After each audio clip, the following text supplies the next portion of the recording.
Băi, eu pup, sunt Albert sau Beto, cum vreți voi.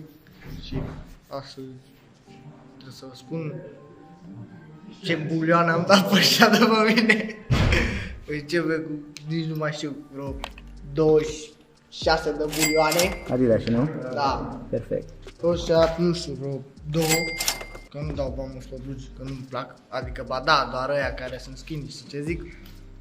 Sau, ăsta vreo 25 de bulioane, ăsta vreo 18, Curea? n-am curat.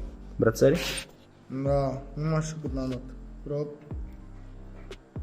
20 de milioane, Blană. Binele? mai mult cred. Astea? Da.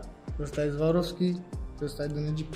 Nu mai știu cât am luat, tot din Egipt l-am luat, dar e cu argint.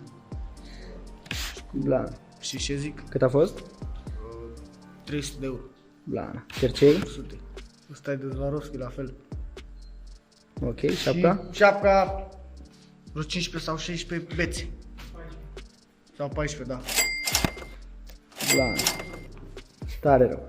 Am niște Nike de 700 de ron, cred.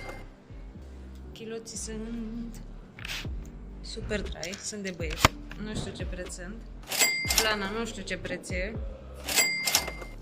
Lanțul e de Swarovski. Cercei? Sunt făcuți pe comandă. Deci știu doar Adidas și de unde sunt. Ok. Este o bandană normală, nu este ceva. Ok. Ceasul? Nu știu de la ce e. E ceva simplu, dar contează că stă bine orice cu orice mâncă. Exact.